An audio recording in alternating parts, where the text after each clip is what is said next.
আজকাল প্রায়শই বিভিন্ন জনকে বলতে শুনি আজকালকার ছেলে মেয়েরা স্বার্থপর, তারা সব সময় সোশ্যাল মিডিয়ায় ব্যস্ত, আত্মকেন্দ্রিক, সুবিধাবাদী, বড়দের শ্রদ্ধা করে না, ইত্যাদি ইত্যাদি। তাহলে বলি, আপনাদের এই ভাবনা পুরোপুরি সঠিক নয়। একটা শিশুর প্রথম বিদ্যালয় পরিবার। পরিবার থেকে সে যা শেখে বাস্তব জীবনে অবচেতনে তারই প্রতিফলন ঘটায়।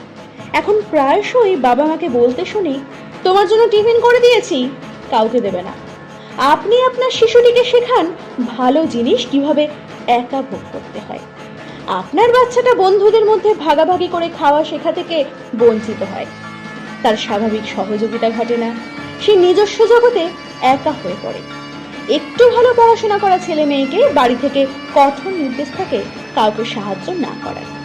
কিভাবে অন্যকে দমড়ে মুচড়ে এগিয়ে যেতে হয় এই সমাজ সেটাই শেখায়, শুধু এগিয়ে যেতে হয়। এই সমাজ কখনো ভাবে না এগিয়ে যাবার শেষ কোথায়, বা প্রকৃত এগিয়ে যাওয়া কাকে বলে। তারপর বাবা মার অপূর্ণ ইচ্ছা পূরণের জন্য ছেলে মেয়েকে হাজার রকম দিকে পারদর্শী হতেই হয়, নাচ, গান, আঁকা, আবৃত্তি, সাঁতার, আরো নানান কিছুতে। তার অবসর বলে কিচ্ছু থাকে না। সে পাখি ডাকা ভোর শুনতে না পেয়ে একটা ঘাস ফড়িংয়ের পিছনে পাগলের মতো সমস্ত বিকেল না ছুটে সন্ধ্যের দিগন্ত রেখার পানে প্রেমিকের মতো না তাকিয়ে বড় হতে থাকে। থুরি, আপনি তাকে বড় করতে থাকেন। আপনারা তাকে শেখান না বাড়িতে কোনো ডিভোর্সি পিসি, বেকার কাকা, জেঠু থাকলে বড় হয়ে নিজের পায়ে দাঁড়িয়ে তাকে দেখা। আপনি তাকে শিক্ষা দেন না রাস্তার ধারে পড়ে থাকা দুর্ঘটনার কবলে পড়া মানুষটিকে হাসপাতালে পৌঁছে দিতে।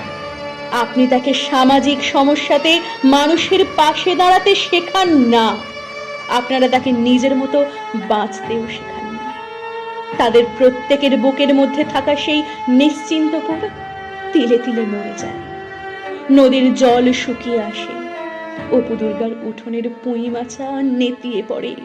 বৃষ্টির দিনে নেবু পাতার করম চা, যা বৃষ্টি থেমে যা বলার কেউ থাকে না।